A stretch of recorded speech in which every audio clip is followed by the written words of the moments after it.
Bapak Ibu Saudara yang terkasih, dalam kebaktian Jumat Agung ini kita akan bersama-sama merenungkan tema Salib, Jalan Baru yang Membawa Damai.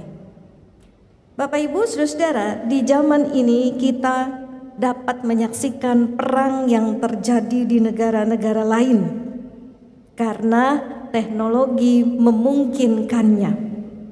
Ada perang dunia pertama, perang dunia kedua, ada perang Israel dan Palestina yang tidak ada habis-habisnya. Juga ada perang Rusia dan Ukraina yang kita tidak tahu kapan selesainya. Lalu ada lagi rumor perang dunia ketiga yang terjadi antara Rusia dengan para sekutunya dan Amerika dengan para sekutunya yang akan melibatkan nuklir. Berita terbaru adalah perang dagang antara Amerika dan China. Bapak Ibu Saudara-saudara, perang itu terjadi antar negara. Tapi perang yang sesungguhnya juga terjadi di dalam negara, dalam masyarakat, bahkan dalam keluarga. Manusia yang berperang adalah manusia yang berkonflik. Konflik demi konflik itu dialami oleh manusia yang hidup di dunia ini.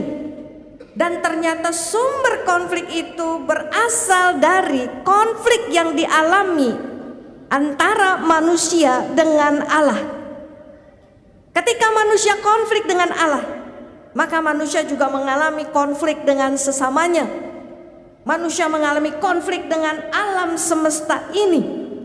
Maka manusia harus berhenti konflik dengan Allah, berdamai dengan Allah, barulah ada damai sejahtera dalam hidup manusia di bumi ini. Bagaimana manusia dapat berhenti konflik dengan Allah?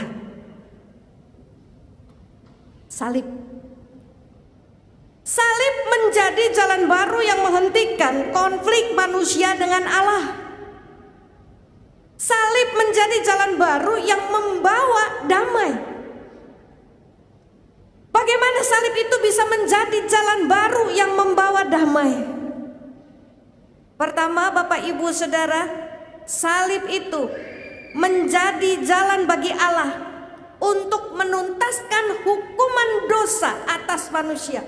Dosa yang jadi sumber penyebab konflik antara Allah dan manusia. Bapak Ibu saudara-saudara yang terkasih, ketika manusia konflik dengan Allah, yang bisa menyelesaikan konflik itu adalah Allah. Allah sendiri, bukan manusia. Manusia dengan cara apapun tidak bisa menyelesaikan konfliknya dengan Allah. Ibadah, puasa, setaat apapun, sedekah, berbuat baik sebaik dan sebanyak apapun, tidak bisa membuat manusia berhenti konflik dengan Allah. Yesaya 64 ayat 6a sudah mengatakan bahwa kesalehan kita itu seperti kain kotor, gak ada bersih-bersihnya sedikit pun di hadapan Tuhan, tidak ada artinya. Sebab itu untuk menghentikan konflik harus ada darah yang tercurah dari orang yang tidak berdosa. Sekarang siapa yang tidak berdosa? Yang tidak berdosa itu hanya Tuhan. Jadi yang bisa menghentikan konflik antara Allah dengan manusia itu hanyalah Tuhan. Di atas kayu salib, Yesus berkata, "Sudah selesai." Yesus menyelesaikan semua tugas untuk menjadi korban penebus dosa. Yesus tanggung semua hukuman bagi dosa-dosa untuk umat manusia, sehingga manusia yang percaya kepada Yesus itu punya kesempatan untuk berdamai dengan Allah. Bapak Ibu saudara-saudara, orang-orang yang menyaksikan penyaliban Yesus adalah orang-orang yang berdosa. Tapi mereka menjadi orang-orang pertama yang merasakan, mengalami bagaimana diri mereka yang berdosa itu didamaikan dengan Allah. Ada penjahat di sebelah kanan Yesus. Dia tahu dirinya penuh dengan dosa, tapi dia percaya Yesus itu juru selamat. Yesus sanggup untuk mengampuni dan menambahkan dirinya dengan Allah. Dia minta didamaikan dengan Allah. Yesus, ingatlah akan aku jika engkau datang menjadi raja. Permohonannya didengarkan. Dan Yesus berkata, hari ini juga engkau akan ada bersama dengan aku di dalam Firdaus. Dosanya yang banyak itu diampuni Allah karena Kristus. Ada prajurit Roma yang menombak perut Yesus. Lalu dia percaya dan mengaku, sungguh dia ini adalah anak Allah. Prajurit Roma yang keras, yang hanya diajar seperti mesin pembunuh, menganiaya dan menghancurkan orang-orang yang tidak sejalan dengan rajanya, sekarang percaya kepada Kristus, hidupnya diubahkan. Dan menurut catatan sejarah, prajurit ini meninggalkan pekerjaannya, mengikut Kristus dan mengabarkan Injil. Dia mengalami bagaimana dirinya didamaikan dengan Allah. Pada film The Passion, Jim Caviezel, pemeran Yesus Kristus, bersaksi setelah pengambilan adegan penyambukan Yesus yang dilakukan oleh orang non-Kristen. Orang ini yang berperan sebagai prajurit Roma langsung tertunduk dan menangis. Dia melihat bukan kejadian nyata, tapi dia menghayati Yesus yang disalib, menderita, dicambuk untuk orang-orang berdosa seperti dirinya. Dia terharu, tersentuh, dan dia mengalami didamaikan dengan Allah karena Kristus. Bapak, Ibu, Saudara-saudara, salib itu menjadi jalan baru yang membawa damai antara Allah dengan manusia. Lewat salib itu, Yesus menuntaskan hukuman yang seharusnya ditanggung oleh kita, manusia yang berdosa, sehingga kita bisa berdamai kembali dengan Allah. Manusia bukan hanya berhenti takut pada kematian, tapi manusia berani menjalani hidupnya karena sekarang mereka mendapat penyertaan Allah lewat Yesus Kristus. Itu semua terjadi karena salib. Bagaimana salib dapat menjadi jalan baru yang membawa damai? Yang kedua, salib menjadi jalan bagi manusia untuk saling mengampuni dan hidup dalam kasih. Bapak, Ibu, Saudara, ingatkah kita perkataan yang diucapkan Yesus pertama kali ketika ia ada di kayu salib? Biasanya orang itu ingat yang pertama dan yang terakhir. Yang terakhir sudah saya sebutkan, perkataan Yesus di kayu salib. Sudah selesai. Yang terakhir, yang pertama, perkataan Yesus yang begitu terkenal, yang sering disebut dalam khotbah-khotbah para pendeta, ditulis oleh Lukas dalam Lukas 23 ayat 24. Yesus mengatakan, mari kita baca sama-sama, 1, 2, 3. Ya Bapa, ampunilah mereka, sebab mereka tidak tahu apa yang mereka perbuat. Ketika tergantung di kayu salib, dengan tangan dan kaki terpaku, sementara menerima hujatan dari kiri, dari bawah, dari orang-orang yang membenci Yesus, Yesus menyampaikan permohonan doa. Ya Bapa, ampunilah mereka sebab mereka tidak tahu apa yang mereka perbuat. Yesus sampaikan doa permohonan pengampunan. Yesus minta orang-orang yang bersalah kepadanya diampuni. Yesus tahu orang-orang yang bersalah itu yang menghujatnya, yang menganiayanya, yang membunuhnya. Hati nuraninya tertutup. Mereka tidak menyadari bahwa mereka sudah berbuat dosa kepada Allah. Sebagai Allah, Yesus mengampuni dosa manusia. Sebagai manusia, Yesus mengampuni dosa sesamanya. Yesus menunjukkan bahwa salib itu menjadi jalan baru bagi manusia untuk juga berdamai dengan sesamanya.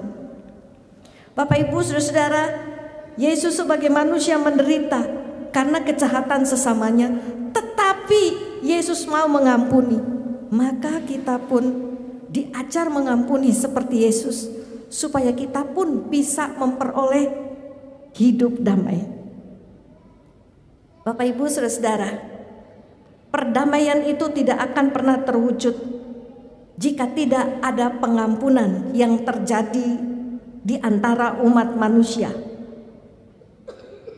yang salah mengakui dosa dan kesalahannya dan tidak lagi melakukan perbuatan yang menyakiti atau merugikan sesamanya. Yang dilukai rela memaafkan dan menanggung semua akibat kesalahan sesamanya seperti Kristus. Jika tidak ada pengampunan, hidup kita ini ada dalam dendam dan kepahitan. Kita akan saling balas jahat dengan jahat, sehingga tidak ada kedamaian dalam hidup kita. Yang ada perseteruan, perpecahan. Sebab itu salib mengajar kita mengampuni, agar kedamaian itu tercipta dalam hidup kita, mulai dari keluarga kita, gereja, masyarakat, akhirnya sampai kepada negara di mana kita tinggal. Tapi seringkali pengampunan itu hanya terjadi sebelah pihak. Tidak saling mengampuni, hanya salah satu pihak mengampuni. Yang bersalah tidak sadar-sadar dan tetap melakukan kesalahannya. Sementara yang mengampuni harus menjaga jarak agar tidak terluka dan dirugikan lagi. Sehingga yang terjadi adalah damai Allah yang sempurna tidak bisa terwujud. Damai yang dibawa salib Kristus adalah damai yang sempurna. Pengampunan yang diberikan karena salib Kristus akan memulihkan hubungan antar sesama. Bapak, Ibu, Saudara-saudara, saya lahir bukan dari keluarga harmonis. Ayah ibu saya hampir setiap hari bertengkar dari sejak saya kecil. Saya menjadi korban ketidakharmonisan keluarga. Saya jadi anak pemberontak sampai saya remaja usia 15 tahun. Saya konflik dengan ayah ibu saya dan saya sering konflik dengan kakak adik-adik saya. Pernah saya marah pada papa saya. 1 minggu saya tidak mau bicara dengan dia. Papa saya karena dia orang tua, dia juga tidak mau bicara. Saya orang tua, saya harus dihormati. Jadi dia juga diam, tidak mau bicara dengan saya. Kakak dan adik-adik saya hampir semuanya melakukan hal yang sama. Keluarga kami pulih ketika satu demi satu percaya Yesus, termasuk saya. Di gereja kami diajar untuk meminta maaf, untuk belajar mengampuni. Saat marah, saya bisa meminta maaf kepada papa saya. Padahal waktu kecil, kalau saya berbuat salah, saya dipukul papa saya akan bertahan, tidak mau minta maaf kepada dia. Malah saya lawan mereka. Tapi saya bisa minta maaf kepada mama saya, kepada kakak dan adik-adik saya. Padahal saya begitu egois, marah dan selalu mementingkan diri. Sebelum saya diampuni dan didamaikan dengan Allah melalui Kristus. Saat saya meminta maaf, papa saya melihat perubahan dalam diri saya. Pertama kali meminta maaf kepada papa saya ketika usia saya 17 tahun. Begitu saya minta maaf, papa saya tuh nangis, saudara. Belum pernah dia dengar anak perempuannya dari kecil minta maaf kepada dia. Itu menjadi jalan untuk papa saya mulai baca Alkitab dan pergi ke gereja. Itu juga jadi awal bagi papa saya meminta maaf kepada anak-anaknya. Permintaan maaf pertama yang disampaikan oleh papa saya kepada saya adalah, papa minta maaf karena ketika kamu kecil, kamu dan kakak serta adik-adikmu tidak bisa papa bawa ke gereja. Bapak Ibu, kalau sebagai orang tua kita masih bisa bawa anak-anak kita ke gereja, bersyukurlah. Banyak sekali orang tua yang rindu bawa anak-anaknya ke gereja seperti papa saya, tidak bisa membawa anaknya ke gereja. Hari Minggu harus bekerja. Kalau tidak bekerja, majikannya marah. Dia dikeluarkan dari tempat pekerjaannya. Bapak Ibu, saudara-saudara, pengampunan yang diberikan oleh saya dan oleh papa saya menjadi awal dari pemulihan hubungan keluarga besar kami. Kami bisa hidup dalam damai. Pertengkaran demi pertengkaran semakin sedikit. Kalaupun ada, itu tidak membuat kami terpisah satu sama lain. Kami bisa hidup dalam kasih, saling dukung, bukan saling melukai lagi seperti sebelumnya. Salib itu menjadi jalan baru yang membawa damai. Damai dengan Allah, damai dengan sesama kita manusia. Dan hari ini Tuhan pun menginginkan kita memahami sekaligus mengalami damai yang dari Allah itu, yang sudah diberikan melalui pengorbanan Kristus di kayu salib. Tuhan kiranya terus menolong kita mengalami damainya dari hari ke hari.